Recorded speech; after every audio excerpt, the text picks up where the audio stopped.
Hello everyone, and welcome back to Flux. Today we're exploring the latest developments in 2025 that continue to echo the legacy of Trump's trade war, its enduring impact on the global trade landscape, and the ripple effects on the stock market.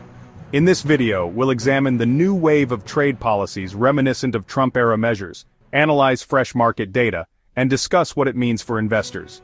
Let's dive right in. To set the stage, let's briefly recap.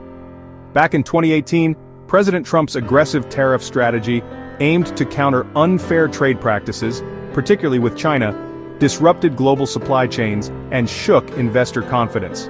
Although those tariffs have since been phased out or adjusted, the blueprint of using trade measures as economic leverage is not gone. Fast forward to 2025, and we're witnessing a resurgence of protectionist sentiment. While the current administration isn't identical in approach, many of the new trade measures echo the spirit of Trump's policies. Analysts have noted that these updated tariffs and trade restrictions target sectors that were previously in the crosshairs, adding a new layer of uncertainty to global markets. Recent economic briefings from Reuters and Bloomberg illustrate how this renewed stance is stirring debate among policymakers and investors alike. In early 2025, the government introduced a targeted set of tariffs aimed at correcting trade imbalances and protecting domestic industries. Unlike the broader sweep of tariffs seen during Trump's presidency, these measures are more selective, focusing on emerging technologies, green energy components, and critical raw materials. The immediate stock market reaction has been mixed. Investors are cautious, with volatility indexes, the VIX, recording spikes as traders reassess risk.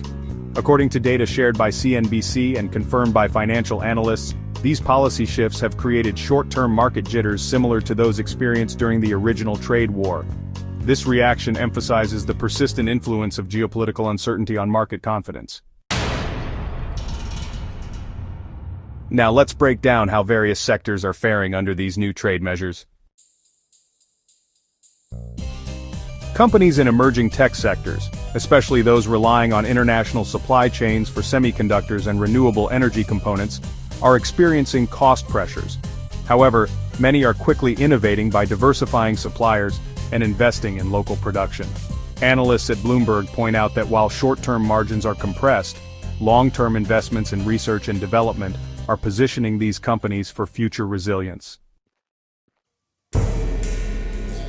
Industries involved in the production of critical raw materials vital for manufacturing and green technology are facing increased tariff burdens.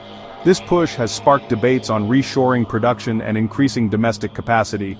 Reports from Reuters note that while this may cause a short-term dip in profits, enhanced domestic production capabilities could stabilize the market over time.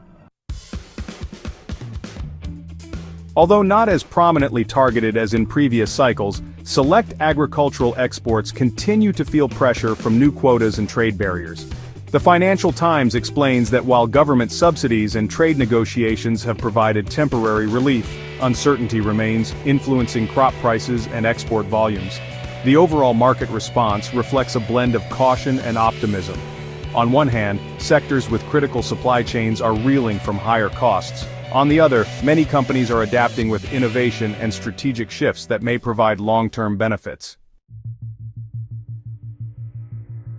What does this mean for investors and policymakers in 2025? First, the resurgence of trade protectionism highlights that global markets are still very sensitive to geopolitical and policy shifts. Investors are reminded to diversify their portfolios and hedge against these uncertainties. Second, while the short-term market volatility mirrors the anxiety seen during Trump's trade war, there is hope that innovations in technology and production will eventually cushion these shocks. Think of this as a period of creative disruption, forcing companies to rethink and remodel their business strategies. For more detailed forecasts and sector-specific insights, I recommend checking out the latest reports from Reuters, Bloomberg, and the Financial Times, which are delving deep into these trends. Lastly, ongoing discussions about reshoring and economic nationalism suggest that these policies may continue to evolve in 2025 and beyond, necessitating close monitoring by market participants.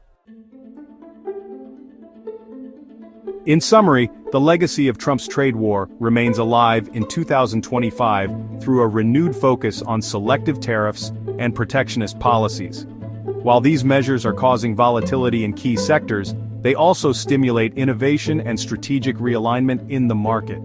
If you enjoyed this deep dive and want more insights into how geopolitics shapes our economy, hit that like button, share your thoughts in the comments, and don't forget to subscribe to Flux for more up-to-date analysis. Thanks for watching and stay curious.